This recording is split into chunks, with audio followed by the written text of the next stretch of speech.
A nada más y nada menos que un ícono de la música pop mundial. Robbie Williams está con nosotros en Asunción, algo realmente impensable. Bueno, lo tenemos acá y vamos a darle la bienvenida ya. Robbie, thank you so much for being with us. I'd like to translate for people listening in English.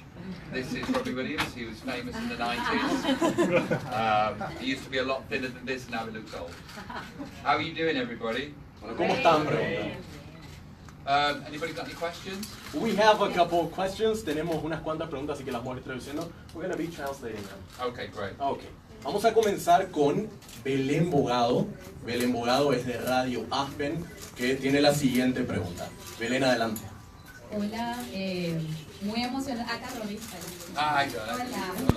Bueno, muy felices de tenerte en Paraguay y emocionados. No puedo creer que estamos hablando con Robbie Williams. La primera pregunta sería, ¿cómo te estás preparando para el show de mañana? Sabemos que venís de un tour muy intenso. Y bueno, ¿qué expectativas tenés del público paraguayo para nuestro show? Gracias. Robbie, you're in a very intense tour. We want to know, how are you preparing for tomorrow's show, and what are some of the expectations you have from our crowd here in Paraguay? Well, it's not really that intense. I did a lot of my tour last year, did a little bit of it this year. I've been doing a TV show back in England, and that's been a lot of fun. How am I preparing? Well, I don't drink anymore. I haven't drank for 18 years. I'm trying to look after my body by eating the right things. I've yet to experience a terrible audience on my shows, and I know that the South American audiences are incredibly passionate, so I'll let them be who they are, and that will in turn let me be who I am. I'm looking forward to it. Are the audiences good here? Yes. Oh, yeah. Yes.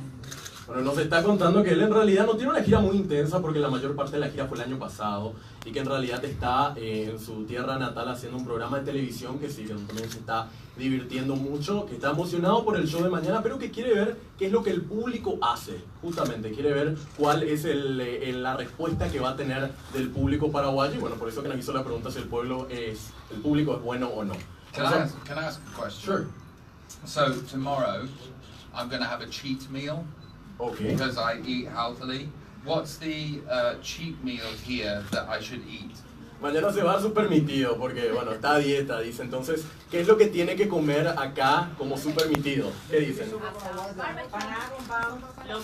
Well, we have our barbecue here is really good, Robbie. Okay. Like, maybe the best in the Well, world. and has the barbecue got sauce on it? No, Is no, it no. just It's normal? just the meat, and I can assure you, it's awesome. Okay, but that's still not very cheating. That's protein. Isn't it? Yeah, I need something bad. I need something ¿Qué más? bad. ¿Qué más? Well, we have something called Paraguayan soup, Yeah. but it's not a soup, it's solid. Okay. It's like a cheesy corn souffle. Okay. That one's really good. I'll check that out. What's it called? Paraguayan soup, sopa paraguaya. Sopa paraguaya. Pasamos Okay, la... I'll try some sopa paraguaya. Hay que acercarle después. Pasamos a ese color, Mavi Martínez, su pregunta.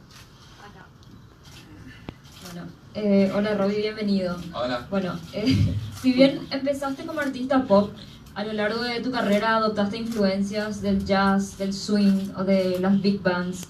¿Qué te llevó a explorar esos sonidos tan diferentes? Oh, even though you began as a pop artist, then throughout your career, you started maybe having some other sounds like swing, like jazz in your records. What took you to that decision?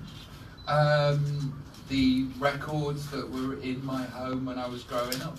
You know, the records that my father left were all jazz standards. Frank Sinatra, Sarah Vaughan, Ella Fitzgerald. And then the songs that I chose to, or the music that I chose to buy were the Beastie Boys and Glenn Miller. You know, so my first influence has always been the standards.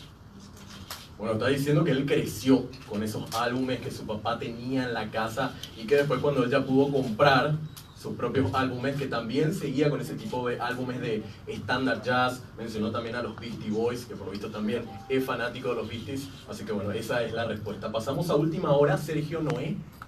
Can I ask a question?